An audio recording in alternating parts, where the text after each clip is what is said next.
Hi everybody, in this video we are going to discuss the accounting equation and we're going to work through an example of a problem that actually utilizes this accounting equation to categorize transactions. And we're going to look at an individual, Sean Dahl, who opened up a kayak rental business. And we're going to look at 8 different transactions that happened to his company throughout the month, and we're going to talk about how they affect the accounting equation. So before I actually jump into working through the problem, I just want to review some of the ideas discussed in your text about why we're interested in this accounting equation. And notice we have the equation reprinted down here. Assets equal liabilities plus equity. All right, and what this is showing us is the financial interest in the property of a company. So let's talk about what each one of these individual items means, and then we'll kind of bring that all together. First off, if you remember the definition of assets, that's property that a company has some type of control over. So for Sean's particular company, we have a couple different assets listed here. Cash will be one asset. If he has cash, maybe customers paid him or he contributed money to the company. All right, that's something that's sitting in the company's bank account. All right, the company controls that money, has ownership of it, so that's considered to be an asset. Accounts receivable, that's also an asset. And remember what an accounts receivable is. That's basically an IOU. Say a customer purchases a good or a service off of your company, but they don't pay you immediately. They don't pay you up front in cash. Maybe in the instance of Sean's company, they rent a kayak today, but they're going to pay him 2 weeks from now for that service. Well, now he has an IOU from that customer. That's a piece of property. That's a financial property. It's something that's owed and due to him. Eventually, hopefully, they're going to pay him, and he's going to turn that IOU actually into cash. So we consider that to be an asset, that accounts receivable. Also, office equipment. If Sean buys maybe a table and chairs for his office or a Xerox machine, things of that nature, right? Those are also assets. That's something that the company owns and has control and possession of. Also, kayak equipment. The whole point of his business is to actually rent out kayaks. Well, he needs to have kayaks on hand to be able to do that. So you can see why it's important for accountants to keep track of these things. We want to be very sure of how many assets we have. We want to know in total what the dollar value of all of our assets is. Not only because we want to keep track and make sure we have the proper amount of kayaks and make sure that the kayaks didn't get stolen or lost or whatnot, but we also want to know, investors maybe, for instance, would want to know what the assets of a business are. Bankers, if this company's looking to get a loan, the bank might be interested in knowing what's the company's total assets. That's important because they want to know how much collateral that company has. So we're interested in the total assets of a company, that dollar value, for a number of different reasons. Now, liabilities is kind of the flip side. Instead of things that the company owns, liabilities are debts that the company owes. All right, so in Sean's case, we're only going to work with one particular liability, accounts payable. And you can think of accounts payable as kind of the flip side of accounts receivable. Remember, accounts receivable is when somebody else owed us money. Accounts payable is when we buy something on credit, or we also call that buying something on account. So maybe Sean goes out and buys kayaks to use for his business, but he doesn't pay for them immediately. Well, he has to pay that bill eventually. That's a debt. We need to keep track of the debts that we owe for our company. That's going to fall under the liabilities category. We can see under equity that we have a couple of different categories for Sean. His capital, that's going to be his ownership interest in the company. Revenue is when we actually perform a service. All right, when we perform a service, or in some businesses, when we sell a good, all right, we earn revenue.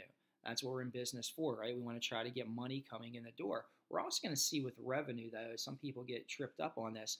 We don't only look at revenue when cash comes in the door. We look at it when a service is provided. So, for example, if Sean rents out a canoe and he doesn't get paid immediately, well, he provided a service. Say he rented it out and he's going to get paid $100 next month. Well, that $100 in revenue, we're going to notice that. We're going to recognize that immediately as revenue, even though we didn't necessarily get paid for that. So we'll talk about that a lot more as we move throughout the course. All right, expenses are any bills that come due. Maybe Sean has workers and he makes a payroll payment, pays his workers. An electric bill, cable bills, things of that nature would all fall under expenses. So let's talk about equity really quickly, kind of in a more general way. You remember shorthand for our accounting equation is assets equal liabilities plus equity. All right, just using these individual variables. A stands for assets, L for liabilities, E for equity. What I want to do is just move the variables around to isolate equity, just to get E by itself. So if you guys remember back to your high school or middle school algebra classes, how we do this, if I want to get E by itself, I want to move L out of here. I want to get rid of L on this side of the equation. So remember, whatever happens on one side of the equation has to happen on the other. So I'm going to subtract L out from this side. Well, I need to do that over here as well. So A minus L over here, I'm going to subtract L from this side of the equation. Notice we have the positive L that was up there, the negative L. Those two guys just cancel. They're going to go away. Right? That and that cross out. If you think back to your math classes, maybe some of that's coming back to you. All right. When we rearrange that equation, we get assets minus liabilities equal equity. And this is really what equity is, the difference between the assets and liabilities in our company. So let me give you a quick example of what this means. So say somebody has a company and they have $100,000 in assets. So if we add up all their cash and equipment and everything, all their assets they have, it's $100,000. And let's say they just started this company, they have $100,000 in assets, and they borrowed $80,000 to get the company started. Well, that $80,000, that's a liability. Maybe they took out a bank loan to start their company up. Well, the equity is their ownership interest in those assets after we take into consideration the debt of the company. All right, so if we take $100,000 minus 80, we have $20,000. All right, that's our equity. Notice assets minus liability. We have assets of 100,000, liabilities of 80. All right, the equity is what's left over, $20,000. We talk about that as the owner's financial interest in the firm. All right, the owners have a $20,000 financial interest in the firm. If we liquidated the firm today, if we sold off all $100,000 worth of those assets, well, the owner of the company wouldn't be able to keep that whole $100,000, right? He owes an $80,000 bank loan back. He has to pay $80,000. So realistically, he has a $20,000 ownership interest in the company. Now, he's the sole owner maybe of this company. Everything's in his name, but he has debts. He has outside obligations. So the equity is his financial interest in the property of the company after we take into account the debts that are owed. And that's what this equation is showing us here. That's what we're keeping track of. All right, so this is our property over here, the assets. And this is the financial interest. All right, so liabilities is the debt holder's stake in our business. Equity is the shareholder's stake. So what I want to do now is actually start going through these transactions and putting them in the proper place. That's going to give you guys maybe a little bit better idea of what's going on with this accounting equation. So Sean's just starting up this company. It's the first month of operation. So the very first transaction he needs to do, or that he makes, is that he's putting $45,000 into the business. So maybe he takes $45,000 out of his personal bank account and contributes it to the business bank account. And remember, we talked about that idea of the separate entity assumption, meaning that his business is a separate entity than his personal assets. So we want to keep track of those separately. So now that $45,000 that maybe yesterday was sitting in his own personal bank account, well, that's now an asset of the business. So when we do this accounting for Sean's business, we're strictly doing it for the business. If he has personal transactions that do not affect the business, we're not going to account for those. We're just accounting for what's going on within the business. Only the transactions that affect Sean's business, not his individual transactions. If Sean tomorrow goes out and spends $20,000 out of his own personal bank account to buy a new car for himself that he's not going to use for the business, we're not going to register that transaction within this accounting equation here. So that first one, he invests $45,000 to open the business. Well, we want to think about what's going on. Which of these accounts is going to be affected? Well, the business had nothing before he made that contribution, right? Nothing was going on. It just got it started. So first thing we have to recognize, well, now the business has $45,000 in cash, right? So that account went up $45,000. Notice I used a plus sign there. So it's really important to keep in mind whatever happens on one side of the equation has to happen on the other. The equation needs to be in balance. If we have a change overall on this side, we have to recognize that change on this side. So cash, it's pretty self-evident that went up. He contributed the money. The other part of that is his capital went up. All right, we need to put plus 45,000 over here as well. And the reason we do that is the capital account is showing the owner's ownership stake in the business. Notice there's $45,000 in the account. Well, we don't have any liabilities yet. We didn't take out any loans. All right, Sean has total ownership interest in that, total financial interest. So that $45,000 here recognizes that. Notice we're in balance, $45,000 on this side of the equation and $45,000 over on the liabilities plus equity side of the equation.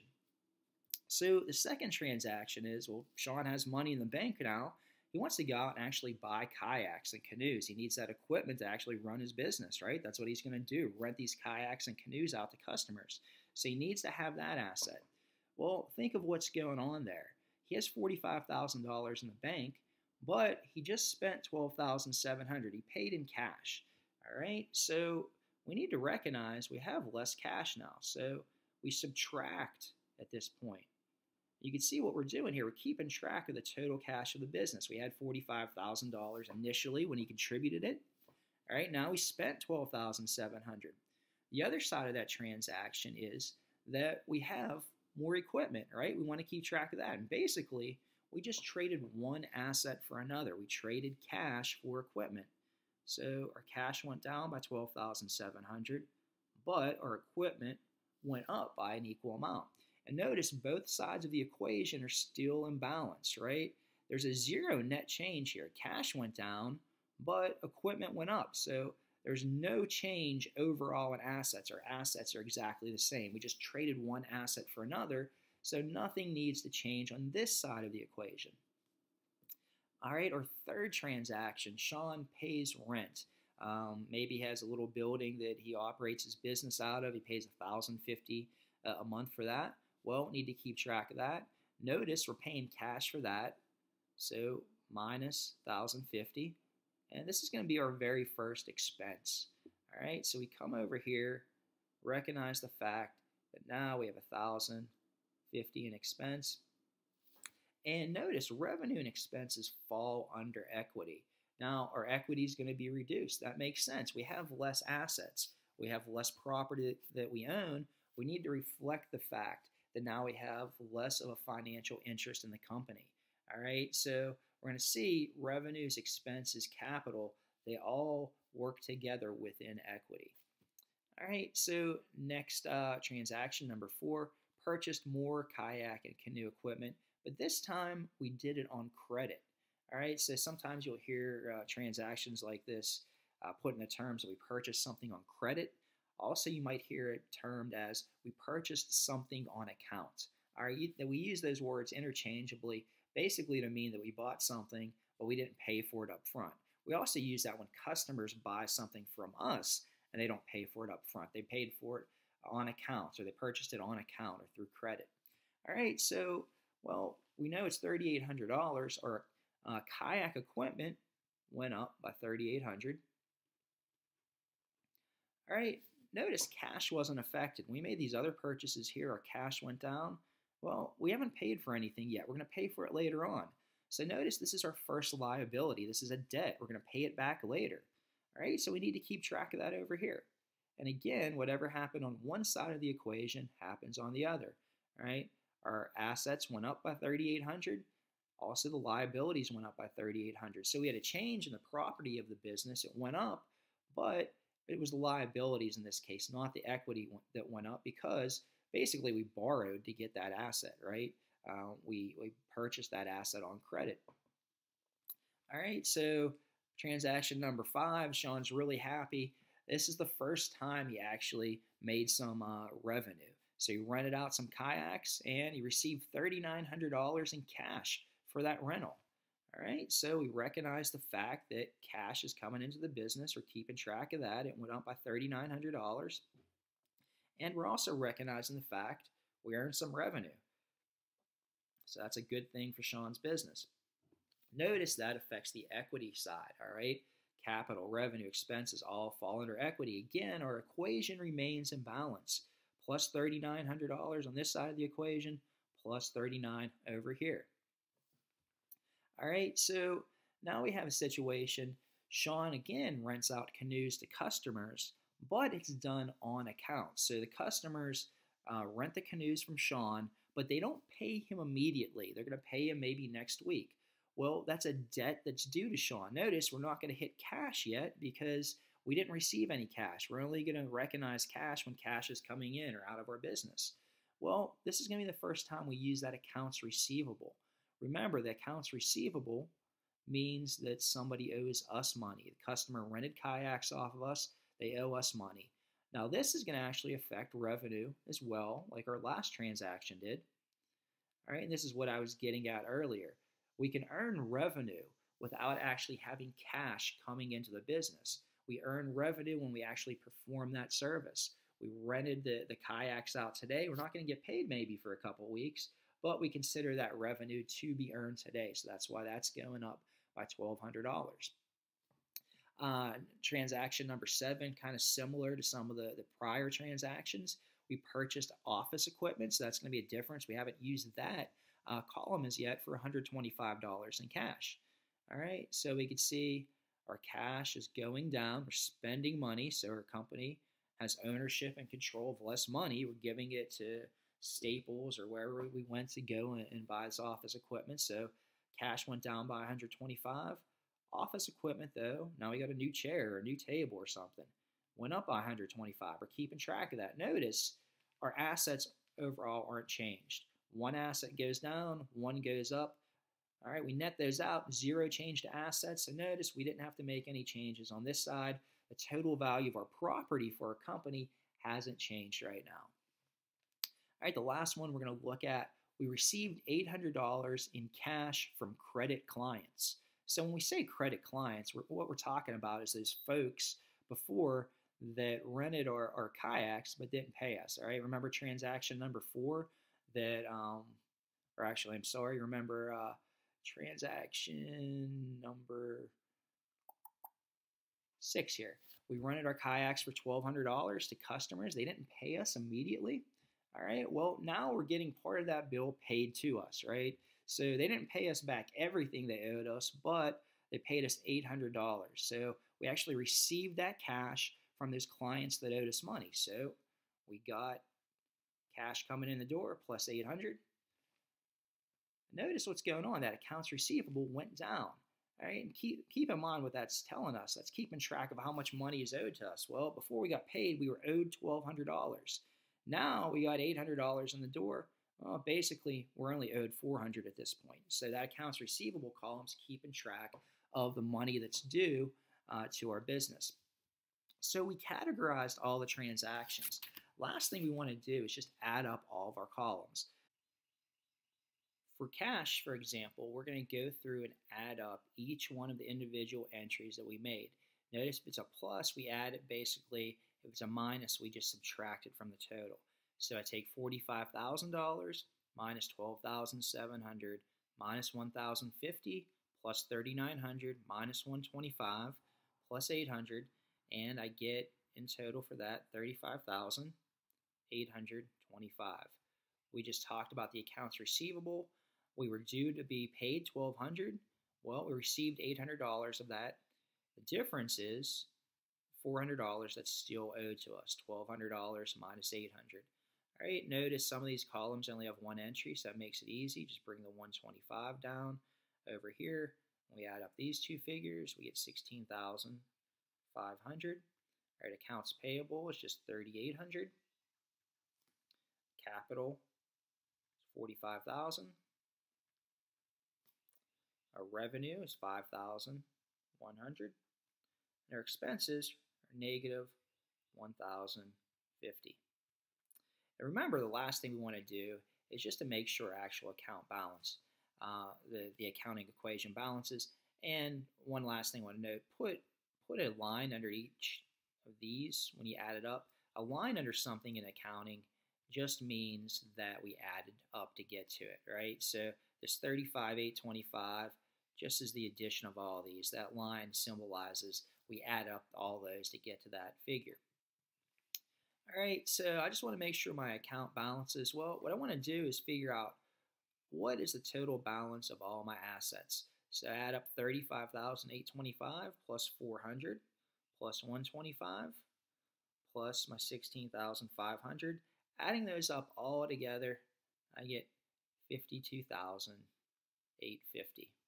All right, so that's one side of the equation. I want to make sure my liabilities and equity add up as well. So what I want to do is add my 3,800 plus 45,000 plus 5,100 and subtract out the 1,050.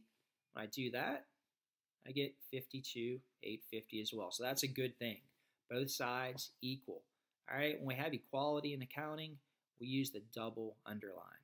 All right, so I put 2 lines under that just to recognize the fact that both sides of our accounting equation are in balance. If I would have had a different number on this side of the equation than I had on this one, that would be a problem. We'd know we're out of balance. So again, the whole idea behind utilizing this accounting equation is to figure out who has the financial interest in these assets. This is the total value of our assets, all right? And this is the total value of the financial interest. Notice the debt holders of the company have a $3,800 interest. That's the total value of our liabilities. And the equity holders have the rest, the shareholders' interest in the business. All right, so that finishes it up for this example. If you have any questions, please let me know.